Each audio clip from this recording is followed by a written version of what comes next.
જે રીતે અત્યાર સુધીના અપડેટ એબીપી અસ્મિતા આપને જણાવતું આવ્યું છે, પરંતુ એ બાદના અપડેટ જો વાત કરીએ તો અમદાવાદના બગોદરા અને બાવડા નજીક પ્લોટ આપવાની લાલચ આ દંપતી દ્વારા આપવામાં આવી હતી। અમદાવાદની બંટી બંબલીનો આ ભાંડાફોડ થયો છે।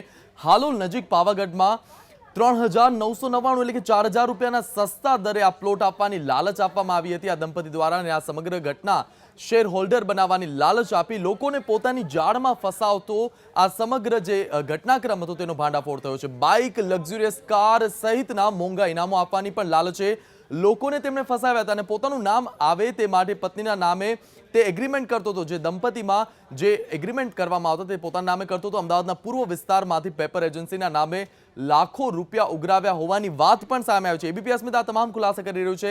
સાથે જ જે અનેક સેલિબ્રિટીઓના નામે લોકોને પોતાની તરફ આકર્ષો, ગોવિંદા છે, સાથે જ કપિલ દેવના નામે પણ તેમણે પોતાની તરફ આકર્ષ્યા હતા। અભિનેતા ગોવિંદા, રવિ કિશન અને કપિલ દેવ સાથે તેણે ફોટા પણ પડાવ્યા અને આ ફોટાને વાયરલ કર્યા, જેથી લોકો તેના તરફ આકર્ષી શકે અને પોતાની માયાજાળમાં તેને ફસાવી શકે। જી યશ।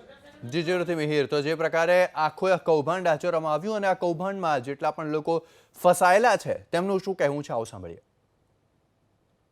એના પછી કે અમારા મેડમ તમને મળવા માગે છે એમ કરીને સીમા કપૂર જોડે મારે કોન્ટેક્ટ કરાવડાવ્યો। પછી રમણ કપૂરથી બી મારે વાત કરેલી ફોન ઉપર। એના પછી મિટિંગ થઈ। એ મિટિંગમાં મને કે તમે નરોડાની એજન્સી લઈ લો, સારા એવા પૈસા કમાશો। તો મેં એવું વિચાર કર્યું કે આગળ જતાં કોઈ પ્રોફિટ દેશે એ હિસાબે મેં ચાલુ કર્યું પેપરનું। ના, એના પછી અમે ગયા તો એને બાઉન્સરો બેહાડી રાખ્યા છે। તઈ એટલે કે ધમકી આલે, આપણે કંઈક બેસો કે હમણાં કે સાહેબ મિટિંગમાં છે કે, એટલે ફરી આપણે 2 કલાક થાય એટલે ફરી પાછા કહીએ તો બાઉન્સરો આપણને સામે પડે કે ભાઈ અમે કહીએ તારે અંદર જવાનું, બહાર નહીં જવાનું, બેસો કે।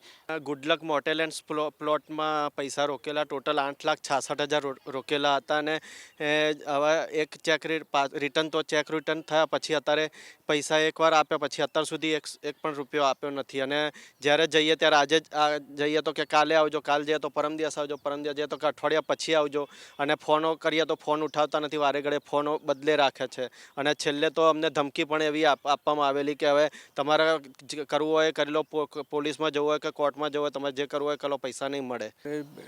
ગુડલક પ્લોટ એન્ડ મોટેલની સ્કીમની જાહેરાત મેં છાપામાં વાંચી થોડાક દિવસ પછી એમાં આપણને થઈ એનું જે ભાડાની એનું જે આકર્ષણ હતું એના કારણે અમને એમ થયું કે આપણને પૈસા થોડાક વૃદ્ધાવસ્થામાં કામ લાગે, એટલા માટે મેં એમાં પૈસા રોક્યા।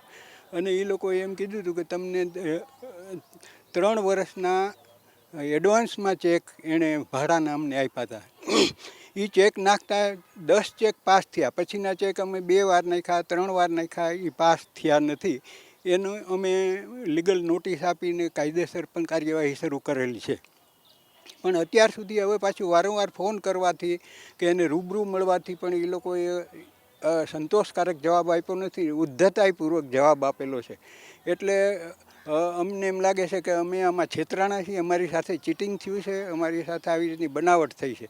એટલે અમારી સરકારને અને પોલીસને વિનંતી છે કે આમાંથી અમને જે અમારા પૈસા ગુમાવ્યા છે, એ લોકોએ પૈસા ચીટિંગ કરીને લઈ લીધા છે, તો અમારી વિનંતી છે કે અમને વ્યાજ સહિત અમારે હવે આ પ્લોટ રાખવા નથી, અમારે પ્લોટ અમારા કેન્સલ કરો અને અમને પૈસા અમારા જે રોકેલા છે તે વ્યાજ સહિત પાછા મળે, એવી સરકાર પોલીસને અમે વિનંતી કરીએ છીએ। તો એબીપી અસ્મિતા સૌથી મોટા કૌભાંડનો પર્દાફાશ કરી રહ્યું છે અને કહેવાય છે કે લોભિયા હોય ત્યાં ધુતારા ભૂખે ન મરે। બસ આ જ કહેવતને સાર્થક કરી રમણ કપૂર અને તેની પત્નીએ લોભામણી લાલચમાં આપી અને લોકોને પોતાની જાળમાં ફસાવ્યા। સસ્તા દરે મકાન અને પ્લોટની લાલચમાં અનેક લોકોએ પોતાની પરસેવાની કમાણી ગુમાવી। કોઈએ 5 લાખ તો કોઈએ 15 લાખ તો કોઈએ 80 લાખ રૂપિયાનું રોકાણ કર્યું।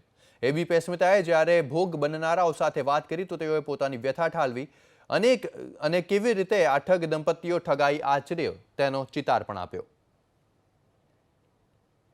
એટલે કે તમે આની અંદર જો રોકાણ કરો અરવિંદભાઈ, તો તમને આટલા પૈસા તમે આપો તો અમે તમને આટલા પૈસા આપશું। અને જે જમીન પહેલી સ્કીમ લીધી છે મેં, પહેલી જમીન એની સ્કીમની, એનો પહેલો હપ્તો ભરવા માટે પેમેન્ટ ન હતું ત્યારે મેં એમને પેમેન્ટ આપ્યું, ખેડૂત માટે લઈ જવા માટે મેં એમને આપ્યા 20 લાખ રૂપિયા। એ 20 લાખમાં એમણે મારા સનને ડિરેક્ટર કરાવવાની સલાહ આપી કે ડિરેક્ટર બનાવી દઈએ અને આ કંપની આપણે વ્યવસ્થિત ચલાવશું, આટલું કમાઈએ છીએ। અને અમે બી જોયું કે કંપની કમાય છે તો અમે ઇન્વેસ્ટમેન્ટ કર્યું। પછી અમે જેમ જેમ ધીમે ધીમે એના અંદર આવ્યા 6 મહિના સુધી, ત્યારે ખબર પડી કે હવે પબ્લિકનું આની અંદર ફ્રોડ થઈ રહ્યું છે. એટલે મેં મારા સનનું આખું રાજીનામું આપવા માટે અરજી કરી દીધી કે ભાઈ ડિરેક્ટરમાંથી હવે આને કાઢો. પબ્લિકનું ફ્રોડ થવાનું દેખાઈ જ આવતું હતું અમને. હું તમને દર મહિને 2 લાખ રૂપિયા આપીશ, પછી તમને દર મહિને 10 લાખ રૂપિયાનો હું હપ્તો આપીશ, અને તમને હું 1 કરોડ ને 64 લાખ રૂપિયા અરવિંદભાઈ આપીશ. તમે 80 લાખ રૂપિયા મને આપો એટલે. અને મેં એમને આપ્યા બી ખરા. અને હવે ત્યાં હું જઉં છું તો એ પૈસા આપવાની બી ના પાડે છે, હપ્તા આપવાનું પણ બંધ કરી દીધું, અને ચેકો પણ આપેલા રિટર્ન થયા છે.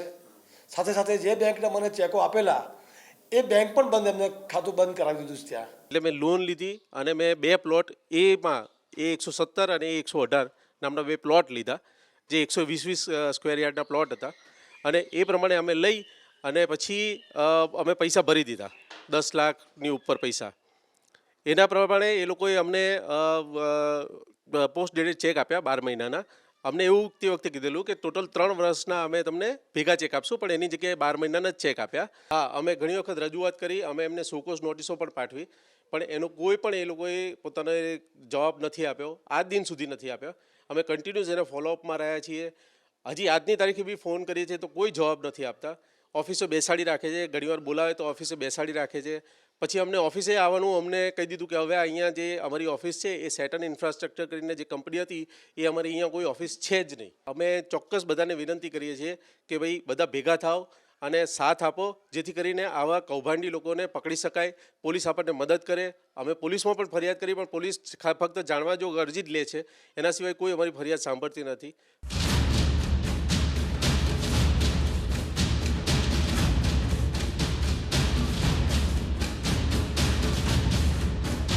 जितने लोग मुझे जानते हैं वो जानते हैं कि मैं बहुत ही लालची नहीं हूँ.